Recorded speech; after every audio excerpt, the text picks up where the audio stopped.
آپ کو ایک واقعہ بتا دوں. ایک بار ایسا ہوا مدینے میں کہ ایک مسلمان کے گھر میں کھجور کا درخت تھا اور اس کی ڈالی جو ہے بازو پڑوسی کے گھر میں جھک جاتی تھی.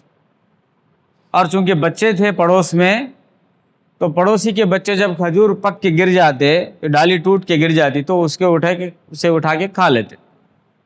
تو یہ بڑا درخت والے صاحب کو جو ہے جن کے پاس کھجور کا جھاڑ تھا ان کو ذرا پسند نہیں آیا. اب وہ پڑوسی کے پاس جاتے ہیں، وہ انصاری کو کہتے ہیں کہ تیرے بچے جو ہے میرا کھجور بیجا کھا رہے ہیں، ایسا میرے کو پسند نہیں ہے. اب ان کی خواہش تھی کہ بچے ہیں بھائی چھوڑ دو، وہ 4 کھجور کے لیے کیا ہے. اب وہ تو میں بڑھ جاتی اور یہ کیس جو ہے نبی صلی اللہ علیہ وسلم کے پاس چلے جاتا.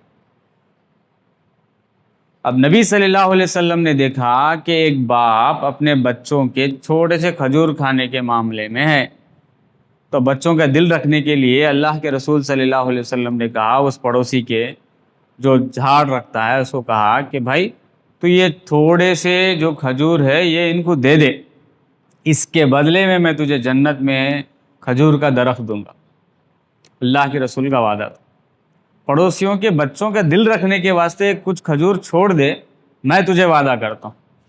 مگر بدبختی وہ صاحب کی تھی، وہ منافق تھے. اللہ کے رسول کا یہ وعدہ ان کو سمجھ میں نہیں آیا. دنیا کے مفاد کو جو ہے ترجیح دی. دنیا میں میرے کو فائدہ میرے کھجوروں سے ہو رہا.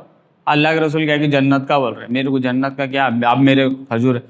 انہوں یہ بات سے گریز کر لیے، بولے کہ اللہ کے رسول یہ کھجور میں نہیں دے سکتا، یہ میرے کو پسند، میرے بچوں کو پسند، اس کے علاوہ دوسرے کھجور رہتے تو دیتا تھا میں، بلکہ پلٹ کے چلے گئے.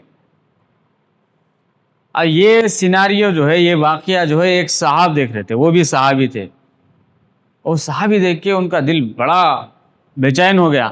اللہ کے رسول کا وعدہ سنے کہ یہ کچھ کھجوروں کے بدلے جنت میں کھجور کا درخت، یعنی جنتی ہو جاتا نا ہم، جنت میں کھجور کا درخت لینا. یہ وعدہ ان کو بہت ذرا متاثر کرا.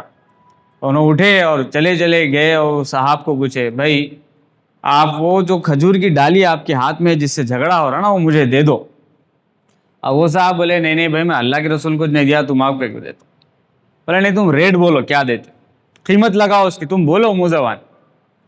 اور یہ صاحب جو پوچھ رہے ہیں ان کا نام ہے ابو دہدہ رضی اللہ تعالیٰ عنہ. بولے کہ یہ دے دو مجھے. بولے نہیں اس کے بدلے میں کھجور کا میرا باغ دے دیتا ہوں، مگر مجھے وہ ڈالی دے دو. بولے ابو دہدہ رضی اللہ تعالیٰ کیا بولے وہ چند کھجوروں کے واسطے میرا باغ دے دو جس میں 100 جھاڑ ہے، میں دے دیتا ہوں.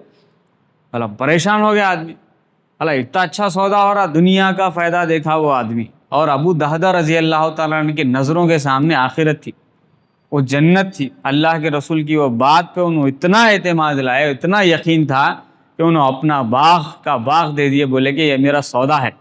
اور وہ کھجور کی ڈالی یا کچھ کھجور لے کے اللہ کے رسول کے پاس بھاگے آئے اور یہ بولے اللہ کے رسول میں سودا کر لیا اللہ کے رسول.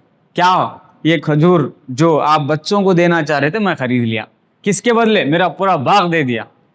بولے ابو دہدہ مبارک ہو. اب بات اور بڑھ گئی. ایک درخت نہیں، میں دیکھ رہا ہوں جنت میں تیرے لیے محل ہے، محلات ہے، اور ایک درخت نہیں کئی درخت ہیں کھجوروں کے. یہ اللہ کے رسول کا وعدہ.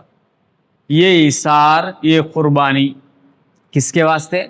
پڑوسی بچوں کو دینے کے واسطے اللہ تعالیٰ نے جنت کا وعدہ ابو دہدہ رضی اللہ تعالیٰ عنہ کے حوالے کر دیا.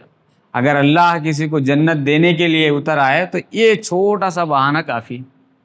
اس کی تڑپ، ابو دہدہ رضی اللہ تعالیٰ عنہ کی چاہت، اور اللہ کے رسول کی یہ تڑپ کے ان بچوں کو کچھ کھجور دے دے. یہ ہے پڑوسیوں کا حق دلانے کا ثبوت اللہ کے رسول صلی اللہ علیہ وسلم کی سیرت میں. یہ اللہ کے رسول پریکٹیکل ایسا کرتے تھے.